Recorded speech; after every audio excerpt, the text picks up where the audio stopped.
On October 1, 2017, Stephen Paddock, age 64, an unremarkable gambler in the Las Vegas gambling community, opened fire from the 32nd floor of the Mandalay Bay Resort and Casino in Las Vegas.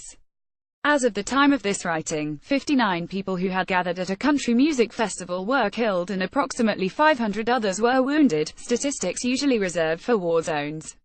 But there was other damage as well. Paddock attempted to start a conflagration by firing at fuel tanks at the nearby airport. If those tanks had exploded, perhaps thousands would have been injured. We know there were other injuries, emotional injuries. Those are the injuries survivors, family, responders, friends, neighbors, medical personnel will endure for years. As the police were closing in on Paddock, he shot himself, perhaps for the better, considering he could have done even more damage. But it leaves us with many unanswered questions.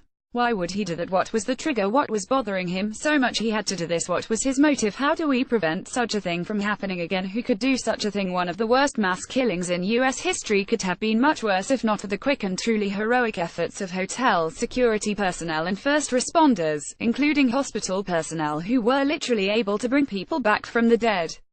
It was not because Paddock took any kind of pity on his victims. The questions being asked as to why this tragedy happened are legitimate. Usually we find out why. We look for similarities, we look for patterns, we look for motives, for anything we can grasp onto that somehow makes sense, just so that we can feel safer to soothe the mind that does not comprehend the incomprehensible. To kill a lot of people at a distance you either need many weapons, many bullets, or explosives.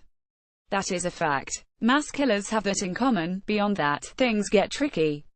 What drives the behavior? That varies from individual to individual. We want to link one mass killer with another, and sometimes that is possible, especially if they have characteristics such as malignant narcissism, paranoia, and wound collecting. That explains the Unabomber, Ted Kaczynski, Timothy McVeigh, the Oslo shooter, Anders Behring Breivik, he killed 69, and others. Or we want to show that there is some sort of organic brain anomaly such as a brain tumor, as in the case of the University of Texas Tower shooter, Charles Whitman. Things like that help us to understand, but in reality, knowing a cause really isn't fulfilling. It does not rise to make us whole, nor does it ever excuse what happened. No motive ever satisfies. We may never know all the reasons why a person does the things they do. In the case of Stephen Paddock, a man who seems to be so average to some and a cipher to others, we may never understand the reasons. But does that matter? It does and it doesn't.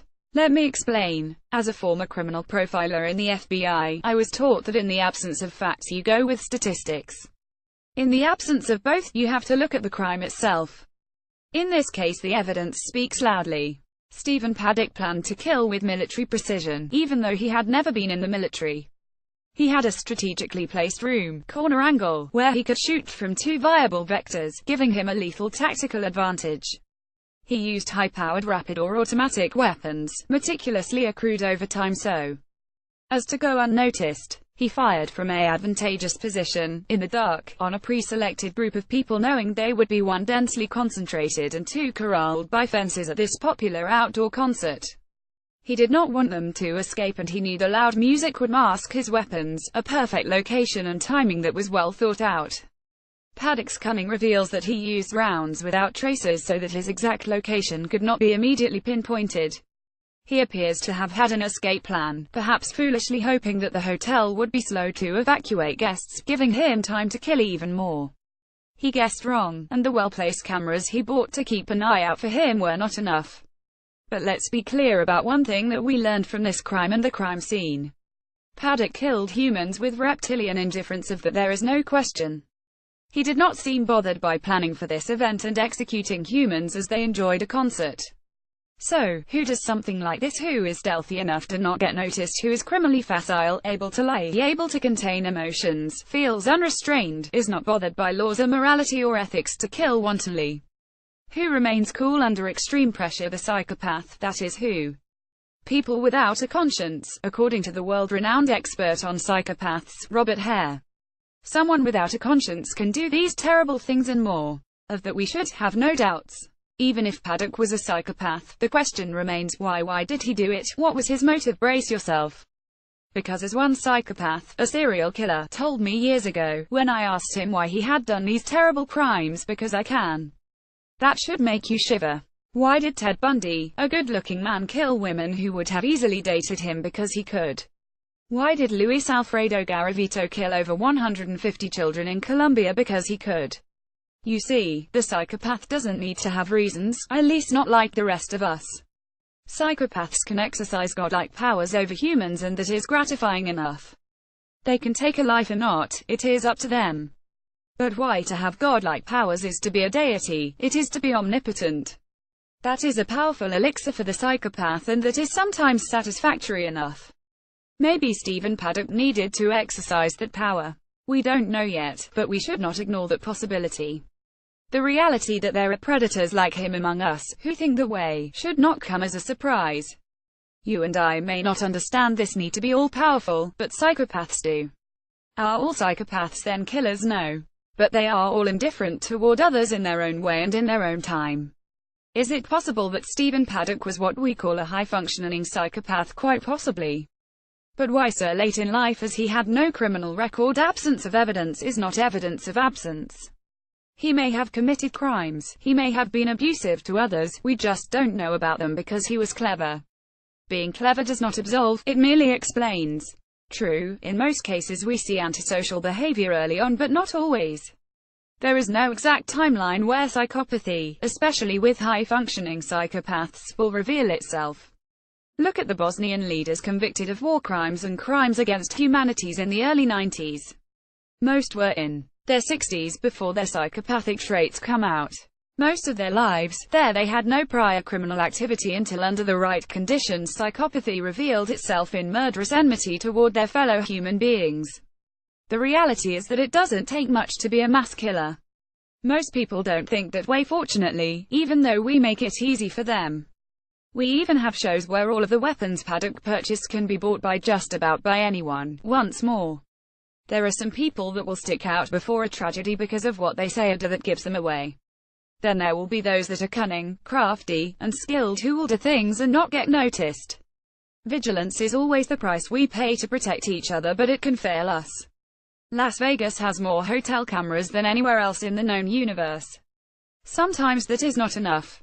Perhaps it is helpful to educate ourselves, to recognize that we may never know a pure motive, that sometimes predators among us will act out if for no other reason than because they can. One comment now. Let's see. Stephen Paddock, 64, looking old, feeling old, and beginning to reflect on his life. Most prominent thing to stick out is loneliness. Gambles hours on end, alone, betting exorbitant amounts of money in the hope to feel like a real winner, and even if I don't win, people will walk by and see the high roller. As my mail-order wife, who I abuse and neglect, strongly suggests, I have never been great with the ladies. For the last umpteenth years I have been an accountant. Enough said. I drink constantly, most likely stuffing down years of self-loathing and feelings of being cheated, wronged, unlucky, unwanted, smarter than everyone yet unrecognized or appreciated by peers. I'm a chauvinist, so one can assume bank robber ex-grandfather more than likely abused my mother. Studying both me and my adult brother who still lives at home and whom views me as a stranger, abuse of some sort was most likely sustained, be it physical, mental or sexual. Because of all these obvious reasons, and surely more not yet revealed, like so many people who end up feeling used and abused by society are relentlessly shunned by peers, forcing me into a reclusive lifestyle.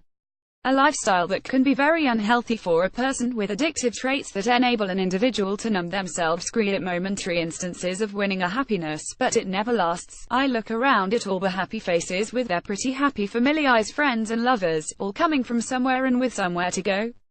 While I sit here, night after night, hour after hour, just doing. These types of men, of all races, backgrounds, are obsessively fixated on others and their station in life, and how his doesn't measure up, be it money, looks, social skills, etc. After having this abnormally nasty outlook on life, oneself, and anyone he sees laughing, smiling, no matter how fleeting it may in their own worlds, doesn't deserve it or should be with him instead of that guy, etc. And having always played it safe, always trying to do what he thought would get to him, the housewife, servant, whatever, and regardless of what he actually did receive, was never happy.